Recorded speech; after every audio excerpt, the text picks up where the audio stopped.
Hello दोस्तों, स्वागत है फिर से एक बार आपका अपने इस यूट्यूब चैनल पर जिसका नाम है क्या कॉमर्स जी। देखो ये अपने यूट्यूब चैनल का नाम है। इस चैनल के माध्यम से हम आपको दे रहे 12th कॉमर्स का पूरा फ्री कोर्स। जी हाँ, सही सुना आपने, 12th कॉमर्स का पूरा फ्री कोर्स। अगर आप 12th स्टैंडर्ड में हो और अगर आपने कॉमर्स लिया है तो आप डेफिनेटली यहाँ से सीख सकते हो।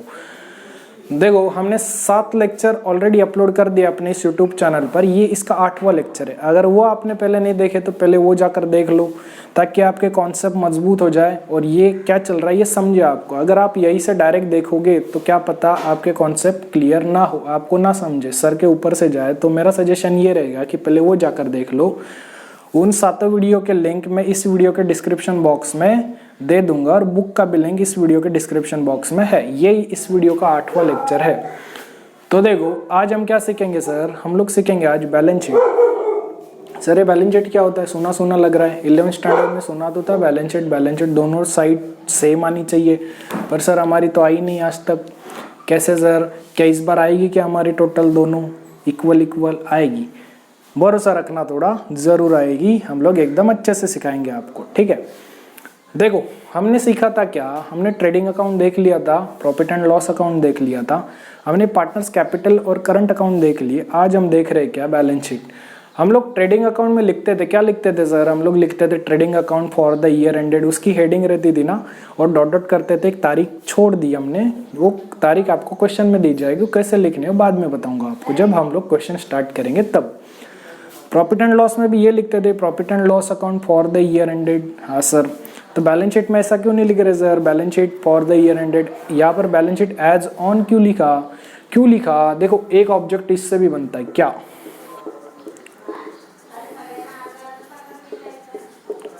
वो ऑब्जेक्टिव में पूछ लेगी फाइनेंशियल पोजीशन हमको पता कैसे चलेगी। फाइनेंशियल पोजीशन मतलब क्या? फाइनेंशियल पोजीशन मतलब ये है कि बिजनेस अच्छे कंडीशन में चल रहा है या बुरे कंडीशन में चल रहा है, उसकी प्रॉफिट होने की संभावना है कि लॉस होने की संभावना है। इसको क्या बोलते हैं, फाइनेंशियल पोजीशन। वो पता कैसे चलता है, कैसे पता चलेगा कि कंपनी अच्छे पोजीशन पर है कि बुरे पोजीशन पर है? तो कौन बताएगा हमको? बैलेंस शीट बताएगा। तो ये वर्ड ध्यान में रखना, क्या फाइनेंशियल पोजीशन किसके द्वारा पता चलेगी? बैलेंस शीट बताएगी। क्या सर इसमें भी हम खर्च और इनकम लिखेंगे क्या? हम लोग ट्रेडिंग अकाउंट में लिखा था हमने direct expenses direct income, profit and loss में देखा इनडायरेक्ट एक्सपेंसेस इनडायरेक्ट इनकम, सारे खर्च इनकम वहां पर हो गए। तो सर इसमें इनकम एक्सपेंडिचर नहीं आएगा क्या? नहीं, इसमें कुछ नहीं आएगा, सारे खर्च भी उधर देख ले, इनकम भी देख ली। यहाँ पर क्या देखेंगे सर हम लोग यहाँ पर ये देखेंगे कि बिजनेस के पास खुद का क्या है और दूसरों से क्या लिया है इन्होंने। खुद का मतलब खुद की प्रॉपर्टी तो रहेगी कुछ तो, और भी देखेंगे क्या क्या रहेगा। और दूसरों से कुछ तो पैसे लिए रहेंगे, किसी के पैसे चुकाने रहेंगे, उधारी में माल खरीदा रहेगा इन्होंने, तो दूसरे को देने भी तो है। और खुद के पास क्या क्या है ना, बिजनेस के पास खुद का तो कुछ तो होना चाहिए। हाँ सर होना चाहिए। तो बैलेंस शीट में यही देखा जाता है कि बिजनेस के पास खुद का क्या है और दूसरों से कितना लिया, ठीक है। तो ये एक ध्यान में रखना, क्या फाइनेंशियल पोजीशन अगर पता करनी हो तो कैसे पता चलती है? बैलेंस शीट के द्वारा पता चलती है, ठीक है। देखो यहाँ पर हम लोग पर्टिकुलर्स नहीं लिखेंगे, ये ध्यान में रखना। कई सारे बच्चे गलती कर देते, बैलेंस शीट में भी जाके पर्टिकुलर्स और पर्टिकुलर्स रुपीज लिख देते हैं। पर बैलेंस शीट फाइनेंशियल पोजीशन बताएगी, मतलब बैलेंस शीट के पास मतलब कंपनी बिजनेस के पास खुद का क्या है, दूसरे का क्या है। असेट मतलब क्या? खुद की प्रॉपर्टी।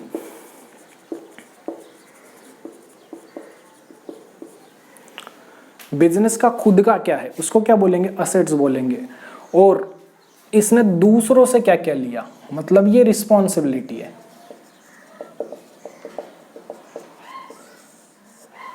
देखो अगर दूसरों से बिजनेस कुछ लेगा तो कल को देना भी तो पड़ेगा, है ना। हम भी क्या करते हैं, किसी से कोई चीज लेते हैं तो उसको रिटर्न भी तो करते हैं।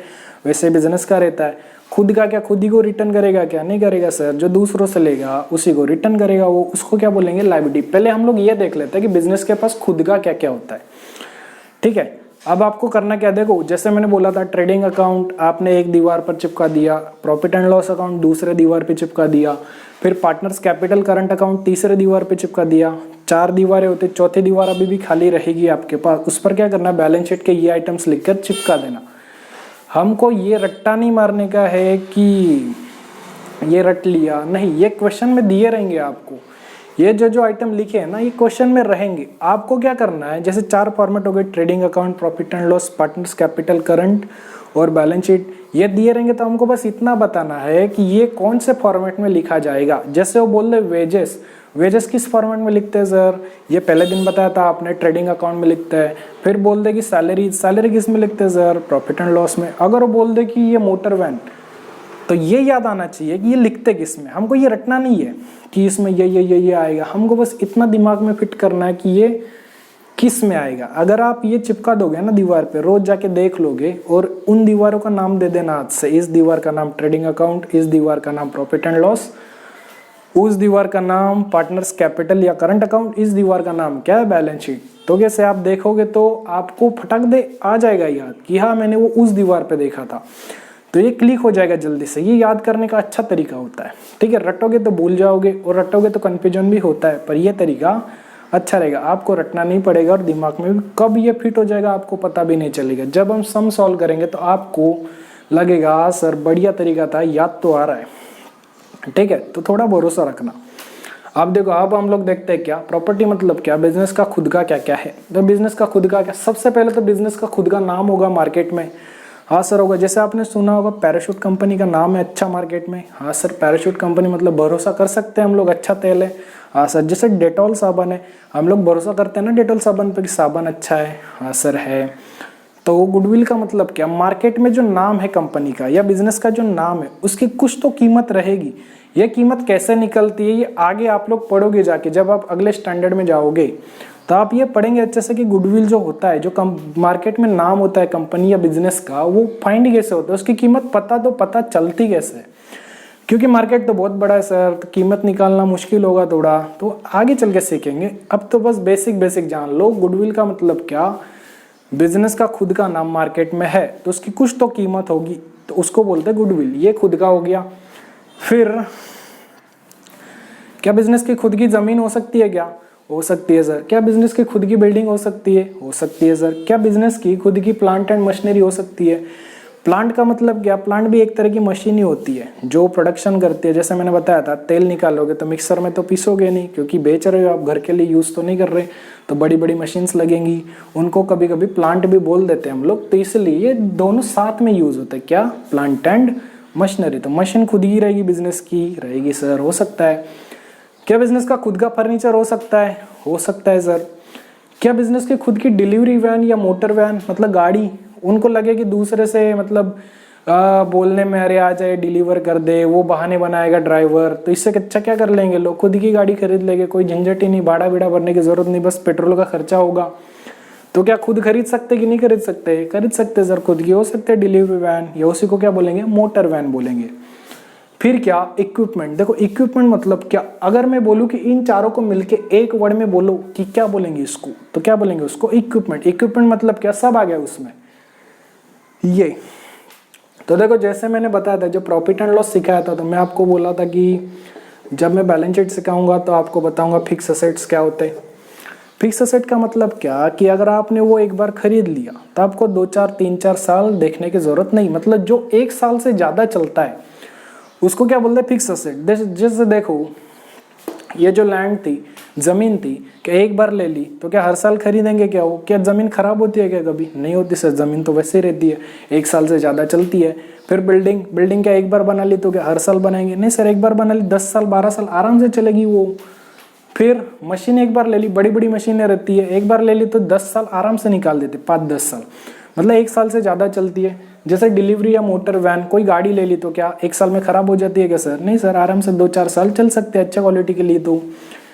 तो फिक्स असेट का मतलब क्या कि जो अगर आपने एक बार खरीद लिया तो 1 साल से वो ज्यादा चलेगा, उसको क्या बोलेंगे, फिक्स्ड असेट्स बोलेंगे। फिर क्या, लीज होल्ड या प्री होल्ड प्रीमाइसेस। क्या ऐसा हो सकता है क्या कि इनकी जो बिल्डिंग थी वो खुद की ना उन्होंने भाड़े से ले ली हो सकता है, बदले में भाड़ा देंगे, तब तक ये बिल्डिंग इन्हीं की रहेंगी कि नहीं रहेंगी, जब तक ये भाड़ा भरेंगे तब तक बिल्डिंग को यूज करेंगे। तो अगर भाड़े से ली है और ये खुद के बिजनेस के लिए यूज कर रहे हैं, उसको क्या बोलेंगे, लीज होल्ड या फ्री होल्ड प्रीमाइसेस। फिर इन्वेस्टमेंट, क्या पता इन लोगों ने दूसरे कंपनी में इन्वेस्ट कर रखा हो पैसा अपना, हो सकता है सर। पेटेंट का मतलब क्या, अगर मान लो इन्होंने कोई नई इन्वेंशन की, अगर नया कुछ तो बनाया इन्होंने, तो ये क्या करेंगे, गवर्नमेंट के पास जाएंगे और बोलेंगे हमने ये इन्वेंशन की है, ये क्या करो आप हमारे नाम पे कर दो, ताकि कोई इसको कॉपी ना कर पाए। और अगर कोई कॉपी करना चाहे तो उसको पहले हमारी परमिशन लेनी पड़े।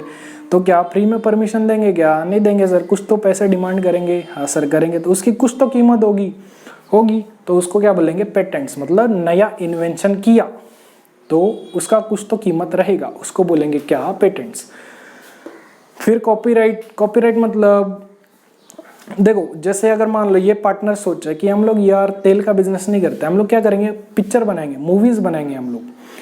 तो जैसे आपने देखा रहेगा ना, साउथ में कुछ मूवीज रहती है वो बॉलीवुड में डब होती है। जैसे वांटेड देखा रहेगा आपने, वांटेड सलमान खान की एक मूवी है, वो साउथ में भी बहुत सारी आपने अगर देखी रहेगी तो वांटेड नाम से। वो स्टोरी भी एकदम सेम है ना। विलन तो काफी मूवीज में सेम ही रखा है उन्होंने, स्टोरी भी सारी सेम है। तो किसी न किसी ने तो बनाई रहेगी पहली बार, सर बनाई रहेगी।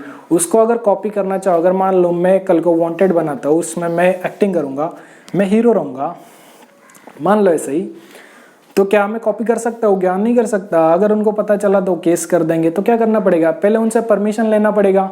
हाँ सर, तो बदले में कुछ तो चार्ज करेंगे। हाँ सर, उसकी भी कुछ कीमत रहेगी। कॉपीराइट किसको बोलते हैं, अगर किसी का आपने मतलब मूवी या किसी ने बुक लिखी हो, है ना, अच्छा ऑथर रहेगा, अच्छा लेखक रहेगा, उसने बुक भी लिख ली, तो उसको हम लोग कॉपी करके नहीं बेच सकते, पहले उसकी परमिशन लेनी पड़ेगी। तो उसी को क्या बोलते हैं, कॉपी। देखो नाम में है क्या, कॉपी कर लेना, क्या, राइट। पर बदले में कुछ तो देना पड़ेगा, उसकी कुछ तो कीमत रहेगी, आप फ्री में नहीं बना सकते वो, उसको क्या बोलेंगे, कॉपीराइट बोलेंगे। फिर क्या आता है सर, ट्रेडमार्क मतलब क्या, लोगो। देखो आपने देखा रहेगा मैकडोनल्ड्स का ऐसा लोगो है, देखा है ना। फिर एक कंपनी आपने देखी रहेगी, नाइकी शू बनाती है, उसका ऐसा लोगो है, हर जूते पे ऐसे टिक रहता है ना, वो उसका लोगो है। क्या वो कॉपी कर सकता है कि कोई? कल को अगर मैं जूते बनाऊं और अपने कम बिजनेस के नाम से बेचूं और उस पर वैसे ही लोगो में बना के बेचूं, तो क्या सही है? क्या नहीं। तो ये क्या, हर कंपनी का अलग लोगो रहता है। जैसा आपने देखो, बेस्ट एग्जांपल है पार्ले जी का। पार्ले जी बिस्किट देखा रहेगा आपने, उसमें एक बच्चे का फोटो, क्यूट सा बच्चा है, बच्ची जो भी है ना। अगर कल को मैं बिस्किट बना के बेचूं और उस बच्चे का फोटो लगा के बेचूं, तो क्या सही रहेगा? क्या नहीं रहेगा सर, वो उसका लोगो है, हम लोग कॉपी नहीं कर सकते। हर कंपनी का या हर बिजनेस का अलग लोगो रहता है, उसको कॉपी कोई कर नहीं सकता। तो क्या उस लोगों की कुछ तो कीमत रहेगी। पार्ले जी बिस्किट को कैसे पहचानते हैं हम लोग? वो बच्चे को देख के पहचानते हैं कि हाँ ये पार्ले जी का बिस्किट है ना। मतलब लोगों के दिमाग में फिट हो चुका है वो, कि वो बच्चे का फोटो दिखा तो पार्ले जी बिस्किट ही रहेगा। तो क्या उससे ही वो पार्ले जी बिस्किट बिकता है कि नहीं बिकता मार्केट में? हाँ सर, तो कुछ तो कीमत रहेगी। हाँ सर रहेगी। उसी को क्या बोलेंगे हम लोग, ट्रेडमार्क बोलेंगे, मतलब लोगो या सिंबल बोल लो। फिर क्या आता है, लूज टूल मतलब क्या, पाने। जैसे मशीन के स्क्रू कभी कभी ढीले हो जाते हैं, तो उसको टाइट करने के लिए कुछ तो पाने रखे जाते हैं। क्या वो बिजनेस का खुद का होगा कि नहीं सर? मशीन जब खुद की होगी तो पानी भी खुद के लाएगा। हाँ सर। फिर क्या, स्पेयर पार्ट्स, मशीन का कोई स्पेयर पार्ट ऑलरेडी ला के रखा हो तो उसको भी क्या बोलेंगे, ये भी खुद का रहेगा बिजनेस का। हाँ सर। फिर क्या, देखो सनरेडिटर, ये ध्यान से समझना ये क्या है। देखो ये 3 पार्टनर थे ना, ये पार्टनर्स थे और इन्होंने बिजनेस स्टार्ट किया था, ये पार्टनरशिप बिजनेस था। अगर कोई कस्टमर आया और इनको बोला कि मुझको क्या करूं, मेरे पास फिलहाल पैसा नहीं है, मुझको उधार में माल बेच दो आप, मेरे पास 2 महीने बाद 3 महीने बाद जैसे भी पैसे आएंगे मैं आपके पैसे दे दूंगा। अब पार्टनर इनको जानता हो तो ठीक है, अगर नहीं जानता तो क्या करेगा, ये बोलेगा मेरे को तेरे पे भरोसा नहीं है, तू क्या कर, ये लोग एक बिल बनाएंगे। कौन बनाएगा बिल? ये कस्टमर बनाएगा कि ये लोग बनाएंगे? ये लोग बनाएंगे, एक बिल बनाएंगे और इसको क्या बोलेंगे, तू क्या कर, इस पे साइन कर। तो कस्टमर क्या करेगा, उस पर साइन करेगा। अगर कस्टमर कल को मुकर गया कि मैंने तो आपसे माल खरीदा ही नहीं था, तो ये सबूत रहेगा कि नहीं रहेगा सर। तो ये कोर्ट में केस कर सकते हैं कि नहीं, इसके खिलाफ कर सकते हैं सर। तो इस बिल को हम लोग क्या बोलेंगे, इस बिल को हम लोग बोलेंगे बिल्स रिसीवेबल, और इसको हम लोग बोलेंगे क्या, डेटर्स। ये एक कस्टमर है, ऐसे ही क्या पता 3 4 5 6 10 12 15 100 200 कस्टमर हो, तो सबको मिलके हम लोग नॉर्मल लैंग्वेज में तो बोलते हैं टोटल कस्टमर्स, पर अकाउंट के लैंग्वेज में क्या बोलेंगे? टोटल को यहाँ पर क्या बोलते हैं हम लोग? सन्ड्रे बोलते हैं। सन्ड्रे मतलब सब मिला के। और क्या सन्ड्रे?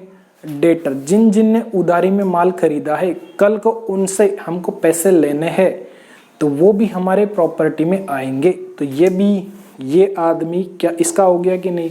मतलब आदमी नहीं हुआ, उसके पास कुछ तो पैसे है हमारे, हाँ सर उससे लेने हैं, तो वो भी क्या हो गया? हमारी प्रॉपर्टी है, हमारे कुछ पैसे पड़े उसके पास तो उससे लेने बाकी है हमको, तो उसको क्या बोलेंगे? सन्ड्रे डेटर। और जो बिल पे साइन करा के लेगा उसको क्या बोलेंगे? Bills receivable. फिर क्या आता है सर? Cash in hand.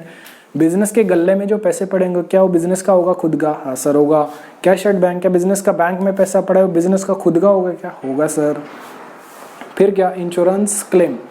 जैसे मैंने बताया था ना, अगर गोडाउन में मान लो माल रखा है, माल मान लो 5 लाख का है, अगर कल को जल गया और उसने इंश्योरेंस निकाला रहेगा उसका, तो इंश्योरेंस कंपनी क्या देगी? पैसे देगी, जितना नुकसान होगा तो भी पैसे मिल गए हमको। हाँ सर मिल गए, वो हमारी तो पैसे थे, है ना, हम लोग प्रीमियम भर रहे थे उसको। जैसे LIC में हम लोग भरते हैं ना, हर साल कुछ ना कुछ भरना पड़ता है, वैसे पार्टनर लोग भी कुछ ना कुछ भरते हैं। और जब भी नुकसान हो गया, जब माल जल गया या मान लो चोरी हो गया, तो क्या करेगा? इंश्योरेंस कंपनी आएगी, देखेगी कितने का जल गया और पैसे दे देगी, ये लो भाई तुम्हारे पैसे। क्या फ्री में दिए क्या? नहीं, हम तो प्रीमियम भर रहे थे, फ्री में थोड़ी दिया, मतलब हमारा ही पैसा दे रहा है, मतलब अपनी प्रॉपर्टी है वो, तो इंश्योरेंस कंपनी भी जो देगी उसको क्या बोलेंगे? Insurance claim. वो भी अपना खुद का होता है। फिर क्या? Closing stock. क्लोजिंग स्टॉक मतलब क्या? साल के आखिरी दिन का स्टॉक। मान लो कि इन्होंने 1000 बोतल बनाई थी, 100 बोतल बच गई आखिरी दिन, वो बिक नहीं पाई, तो क्या फेंक देंगे? क्या नहीं फेंकेंगे सर। क्या ये बोतल इनकी खुद की रहेंगी? हाँ सर, बनाई इन्होंने तो खुद की रहेंगी, खुद की रहेंगी। साल के पहले दिन का स्टॉक रहता है ओपनिंग स्टॉक, और साल के आखिरी दिन का स्टॉक रहता है क्लोजिंग स्टॉक। फिर क्या? Prepaid expenses. प्रीपेड एक्सपेंस मतलब क्या? मान लो, देखो ये मिटा दूं मैं,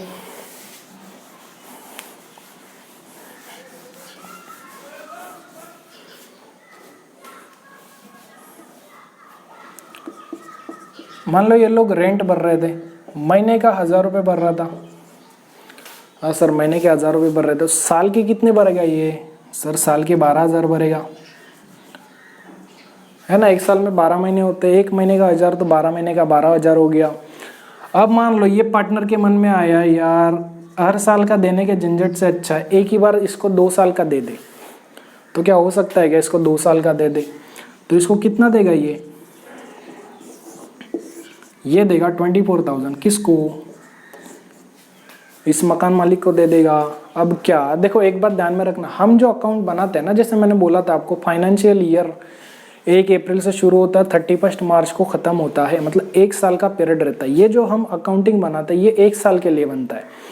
तो इसमें हम जो रिकॉर्ड करेंगे वो 1 साल का करेंगे, जो भी एक्स्ट्रा रहेगा उसको क्या बोलेंगे? प्रीपेड बोलेंगे, ठीक है। तो वो अगले साल कैरी फॉरवर्ड कर दिया जाएगा। वो कैसे करेंगे, क्या करेंगे, वो सम जब चालू होगा तब देखेंगे। फिलहाल के लिए इतना समझ लो, भाड़ा 1 साल का था 12,000, वो देना था उसको। पार्टनर ने क्या सोचा कि एक ही बार 2 साल का दे देते इसको, तो इन्होंने 24,000 दे दिए। तो क्या इन्होंने 12,000 एक्स्ट्रा दिए कि नहीं? हाँ सर, 12,000 तो इसी साल के थे माना, ये तो इसमें लिखा जाएगा।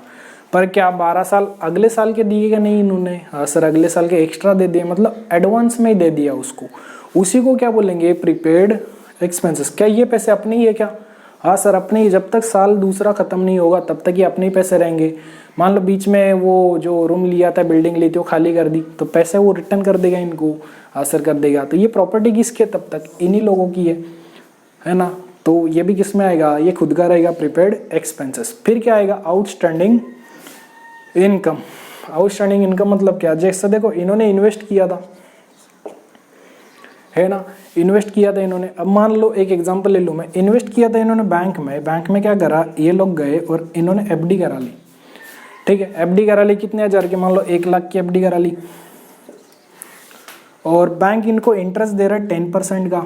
तो 1 लाख पे अगर 10% निकालोगे तो कितना इंटरेस्ट बनता है? 10। ये कैसे निकलता है परसेंटेज, बाद में बताऊंगा मैं, जब सम चालू होगा तब वो सब देखेंगे हम लोग क्या कैसे सॉल्व होता है। फिलहाल के लिए इतना देख लो, 1 लाख इन्होंने इन्वेस्ट किया, इनको मिलने थे कितने? बैंक कितना देगा इनको? 10,000 देगा। अब मान लो बैंक लेट हो गया देने में, हो सकता है लेट हो सकता है, बैंक की पोजीशन खराब चल रही है, बोला कि 2-3 महीने रुक जा, बाद में देता हूँ। हाँ सर, तो उसी को क्या बोलेंगे, आउटस्टैंडिंग इनकम। मतलब इनकम तो हुई बट हमको मिली नहीं अभी तक। तो मिली नहीं मतलब क्या, मिलने तो बाकी है, मतलब ये बिजनेस का खुद का पैसा है कि नहीं है सर, इसलिए आउटस्टैंडिंग इनकम कहाँ पर आती है, यहाँ पर आती है। फिर क्या सर, पार्टनर्स, देखो एक बार नीचे कर दूं मैं, फिर क्या, पार्टनर्स करंट अकाउंट।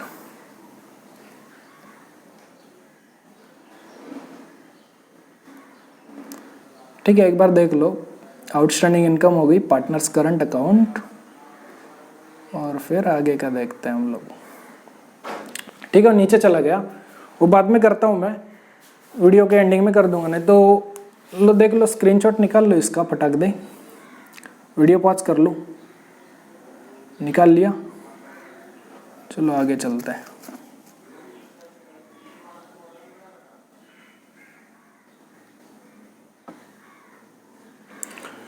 ठीक है, करंट अकाउंट में आएगा कौन सा, क्रेडिट बैलेंस।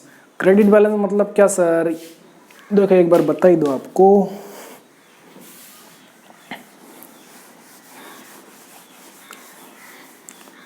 नहीं तो बाद में बता देता, अभी बता दो कंफ्यूज हो जाओगे पार्टनर्स कैपिटल और करंट अकाउंट के बीच में कि क्या बोल रहे हो सर ये, वो मैं बाद में बताऊंगा, जब सम चालू होगा ना तब बताता हूँ मैं आपको अच्छे से एकदम, वो तभी समझेगा। अभी समझा भी दिया तो सर के ऊपर से जाएगा, खाली फोकट टेंशन ले लोगे नहीं समझा करके, तो बाद में बता दूंगा मैं। ठीक है, बस एक ध्यान रखना, पार्टनर्स करंट अकाउंट आएगा, अपन कौन सा बैलेंस आएगा इसमें, क्रेडिट बैलेंस आएगा, जो क्रेडिट साइड मतलब ये साइड का रहता है वो। ठीक है, तो ये बिजनेस का खुद का रहता है, ये हमने देख लिया बिजनेस की खुद की क्या प्रॉपर्टी रहती है ये।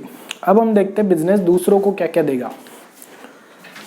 ठीक है, देखो अब लायबिलिटीज की तरफ आते हैं। लायबिलिटीज मतलब क्या, बिजनेस का खुद का नहीं है, इसने क्या किया बिजनेस ने, ये दूसरों का पैसा है, मतलब दूसरे से लिए वो उनको वापस देना पड़ेगा। मतलब बिजनेस की कहीं ना कहीं ये रिस्पॉन्सिबिलिटी है कि जो बिजनेस ने लिया है वो उसको देना भी पड़ेगा। जैसे हम किसी की चीज़ ले लेते हैं तो कल को देनी पड़ेगी, है ना, वो अपनी चीज़ तो नहीं है, वो दूसरे की चीज़ है, अगर हम नहीं देंगे तो कल को क्या वो मदद करेगा, क्या नहीं करेगा। तो लायबिलिटी मतलब क्या, ये बिजनेस का नहीं है, ये देना पड़ेगा।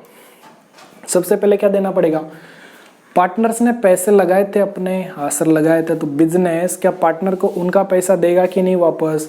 अब सर बिजनेस तो जिंदा ही नहीं, वो कैसे देगा, तो ये कौन लेंगे, पार्टनर। वो मैन्युअली एडजस्ट हो जाते, करते तो सारे काम इंसान ही है, पर नाम किसका रहता है, बिजनेस का। ठीक है, तो हम ये मानकर चल रहे, भले बिजनेस जिंदा ना हो, बिजनेस जीवित ना हो, फिर भी हम ये मानकर चलेंगे क्या कि बिजनेस जिंदा है, और ये सब कौन कर रहा है, बिजनेस कर रहा है। कर तो इंसान ही रहे बट नाम किसका रहता है, बिजनेस के नाम से रहता है। तो बिजनेस सबसे पहले किसका पैसा देगा, जो पार्टनर ने पैसे लगाए थे। हम लोग ने एग्जांपल लिया था ना, राम श्याम और बाम, पहले तो इनके पैसे कितने कितने ये देने हैं, एक्चुअली दिए क्या नहीं, ये जस्ट रिकॉर्डिंग कर रहा है कि कितने कितने देने हैं। फिर क्या सर, फिर पार्टनर का करंट अकाउंट, ये कौन सा, डेबिट बैलेंस, ये ध्यान में रखना, ये कौन सा था, ये क्रेडिट बैलेंस था, और ये कौन सा, डेबिट। ये दोनों बाद में समझेंगे आपको जब हम लोग सम सॉल्व, क्वेश्चन सॉल्व करेंगे इसका। ठीक है, फिर क्या सर, जनरल रिजर्व। देखो जनरल मतलब क्या, नॉर्मल, रिजर्व मतलब रिजर्व करके रखना।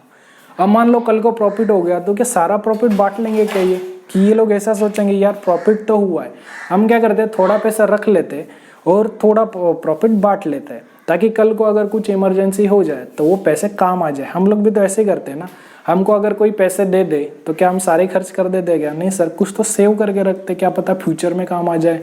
तो क्या ये लोग भी ऐसा सोच नहीं सकते क्या, सोच सकते हैं सर। तो ये क्या करेंगे, जो भी प्रॉफिट होगा उसमें से कुछ पैसा साइड में रख लेंगे और फ्यूचर में वो काम आ जाए, इस उद्देश्य से रख लेंगे, और बचा हुआ क्या कर लेंगे, प्रॉफिट एंड लॉस बांट लेंगे। तो इसको क्या बोलते हैं, जनरल रिजर्व, मतलब पैसे साइड में करके रख लेना फ्यूचर के लिए।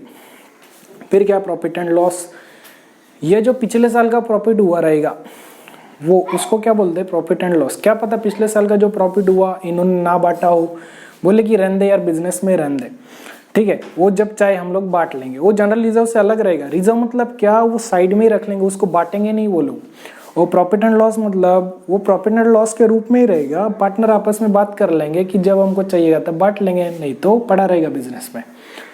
तो ये पिछले साल का होता है। फिर क्या, लोन। सर लोन लेगा वो दूसरे से, लेगा मतलब देना भी पड़ेगा उसको, सर देना पड़ेगा। किस किस से ले सकते हैं? Loan on mortgage. मॉर्गेज मतलब क्या? कुछ गिरवी रखकर लोन ले लिया, लोन तो लिया, अब देना तो पड़ेगा कल को, तो उसी को क्या बोलेंगे? लाइबिलिटीज बोलेंगे। मतलब रिस्पॉन्सिबिलिटी है बिजनेस का कि जब पैसे ले रहा है तो पैसे देने भी पड़ेंगे। फिर क्या? बैंक लोन, बैंक से जाके लोन ले लिया, ले सकता है सर, वापस देना पड़ेगा। लोन फ्रॉम पार्टनर, मान लो ऐसा हो गया कि ये 3 पार्टनर थे, बोले कि यार बैंक से लोन लेने से अच्छा है आपस में देख लो किसी के पास पैसे है तो वो ले आओ और बदले में इंटरेस्ट ले लो। अगर बैंक से लेंगे तो उसको बदले में इंटरेस्ट देना पड़ेगा, वही इंटरेस्ट क्या करो पार्टनर तुम ले लो। तो पार्टनर बोल सकता है ठीक है, पास मेरे पास पैसे पड़े हैं मैं लाता हूँ, तो वो दे देगा, लोन देगा एज अ लोन। तो उसको क्या लोन के पैसे वापस देने पड़ेंगे कि नहीं पड़ेंगे? पड़ेंगे सर, बिजनेस अगर लोन ले रहा है तो कल को देने भी पड़ेंगे। फिर क्या? Bank overdraft. बैंक ओवरड्राफ्ट मतलब क्या कि छोटे समय के लिए लोन लिया, तो देखो ये लंबे समय के लिए रहता है। लंबा समय मतलब क्या सर? अगर 1 साल से ज़्यादा लोन चाहिए, जैसे मान लो आपने लोन लिया और आप बोले कि 5-6 साल में दे देंगे, तो वो क्या हो गया? लॉन्ग टर्म लोन हो गया, मतलब लंबे समय तक लिया आपने। और बैंक ओवरड्राफ्ट मतलब क्या? छोटे समय के लिए, जैसे 2-3 महीने के लिए लोन चाहिए। बैंक ओवरड्राफ्ट देखो होता क्या है ये मैं बता दूं आपको। मान लो आपके बैंक खाते में 50,000 पड़ा हो और आपको पेमेंट करनी हो 60,000 की, तो चेक दोगे आप। जब चेक लिखोगे तो 60,000 का लिखोगे, तो क्या वो बाउंस होगा कि नहीं होगा? होगा सर, कैंसिल हो जाएगा चेक। क्यों? क्योंकि खाते में तो 85,000 पड़े और 60,000 का चेक आपने दे दिया सामने वाले को। तो अगर बैंक को आप पहले ही बोल दो कि बैंक मेरे खाते में देख 50,000 पड़े, मैं 60,000 का चेक इशू कर रहा हूँ, तू क्या कर उसका चेक क्लियर कर दे, तो जो 10,000 रहेंगे बाद में मैं तुझे दे दूंगा 2-3 महीने में। बैंक बोलेगी ठीक है। अगर वो कस्टमर अच्छा रहेगा, अच्छे रिलेशन रहेंगे, मतलब उसके खाते में पैसे आते जाते रहेंगे। ऐसे नहीं कि खाते में 1,000 पड़े और 2-3 साल तक पैसे डाले 100, कभी 100 रुपये डिपॉजिट किए, कभी 50 रुपये निकले, क्या उसको देगा क्या? वो नहीं, वो 1,000 रुपये का ट्रांजेक्शन करेगा और बोलेगा कि 60,000 का चेक इशू कर रहा हूँ, 10,000 क्या कर, तो अपने पास से दे देगा। बैंक दे देगा क्या? नहीं देगा। किसको देगा? जो अच्छा कस्टमर रहेगा, जो जरा अच्छी पोजीशन रहेगी उसकी, जिसके खाते में पैसे आते जाते हैं, उसी को देगा वो। तो उसी को क्या बोलते हैं? जो एक्स्ट्रा पैसे दिए उसने, जैसे 50,000 थे उसके खाते में, 60,000 का चेक इशू कर दिया, तो जो एक्स्ट्रा 10,000 देगा ना बैंक अपने तरफ से, उसी को क्या बोलेंगे? Bank overdraft. ये भी क्या एक तरह का लोन हो गया कि नहीं हो गया? हो गया सर। जब छोटे समय के लिए, कम समय के लिए लोन लिया जाता है उसको क्या बोलते हैं? Bank overdraft. और लंबे समय तक लिया जाता है उसको ये बोल सकते हैं हम लोग। फिर क्या? सन्ड्रे क्रेडिटर्स या बिल्स पेबल। जैसे देखो डेटर्स देखे थे हमने, अब देखो ये पार्टनर दे, है ना, अब उल्टा केस होगा देखो। और ये कौन है? ये अपने सप्लायर है। सप्लायर मतलब कौन? जिससे ये नारियल खरीदते हैं वो, है ना। अब ये लोग गए इसके पास, बोले कि हमको नारियल दे दे। आज हमारे पास पैसा नहीं है, 2-3 महीने में दे देंगे। तो ये भी बोलेगा मुझको तुझ पर भरोसा नहीं है, तो ये क्या करेगा? ये एक बिल लिखेगा और इन तीनों को क्या बोलेगा? चलो साइन करो इस पे। अगर कल को तुम लोग मुकर गए, बोले कि हमने कुछ किया ही नहीं था, तो मेरे पास सबूत क्या रहेगा? तो ये क्या करेंगे? इस पर साइन कर देंगे। तो ये जो बंदा रहेगा ना, इसको बोलेंगे क्या? क्रेडिटर्स। और जो ये बिल रहेगा,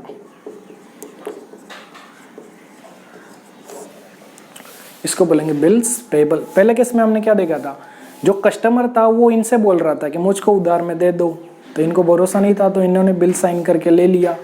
सर उस बिल को क्या बोला था हमने? बिल्स रिसीवेबल बोला था। वो कस्टमर को क्या बोला था हमने? सन्ड्री डेटर, क्योंकि उससे पैसे लेने थे हमको। अब इधर क्या है देखो, ये इससे बोल रहे कि हमको उधारी में माल बेच दो, हम क्या करेंगे? बाद में तुमको पैसे दे देंगे। तो क्या इसको बोलेंगे हम लोग क्रेडिटर। और जो ये बिल लिखा के लेगा और इन तीनों पार्टनर की साइन ले लेगा इस पे, इसको क्या बोलेंगे? Bills payable. अब क्या पार्टनर को इनको पैसे देने की नहीं देने? कल को 2 महीने बाद, 3 महीने बाद देने सर, तो ये रिस्पॉन्सिबिलिटी है इसकी कि ये उसको फ्यूचर में पैसे दे। तो देखो ये सन्ड्री क्रेडिटर बिल्स पेबल कहाँ पर आता है? यहाँ पर। ये पैसे लेने थे इनसे, अपने पैसे थे वो, इसलिए ये खुद की प्रॉपर्टी में आया। और ये पैसे देने ये दूसरे के पैसे, तो किस में आएगा? रिस्पॉन्सिबिलिटी में आएगा, मतलब किस में? लाइबिलिटीज में आएगा। फिर क्या सर? Outstanding expenses. जैसे हमने देखा था ना आउटस्टैंडिंग इनकम, ये इनकम अपनी थी बट मिली नहीं थी हमको, और ये क्या? ये अपना खर्च है। पर हमने पे नहीं किया अब तक। जैसे देखो मैं बता दूँ आपको एक एग्जांपल से, मान लो सैलरीज थी, आपने बंदों को काम पे रखा था और उनको सैलरी देनी है, मान लो 50,000 देनी है, पर आपके पास मान लो पैसे नहीं, आपके पास 30,000 है, तो आपने 30,000 दे दिए और उसको बोला 20,000 क्या कर तू बाद में ले ले, अभी अपने पास पैसे नहीं है, हमारे पास पैसे नहीं, बाद में दे देंगे तुझको। तो क्या कल को ये देने पड़ेंगे कि नहीं? उनको देना है सर, क्यों? उनका पैसा है, उन्होंने काम किया, मेहनत के पैसे किसी के रखने नहीं चाहिए। तो क्या ये इसकी रिस्पॉन्सिबिलिटी है कि नहीं कि जो भी खर्चा पे करना बाकी है उसको पे किया जाए? हाँ सर। तो जो खर्चा बच गए इनका पे करने का, पे तो करना है बट अभी तक किया नहीं इन्होंने, तो उसको क्या बोलेंगे? आउटस्टैंडिंग। आउटस्टैंडिंग मतलब पे तो करना है बट किया नहीं अभी तक, तो ये। फिर इनकम रिसीव इन एडवांस।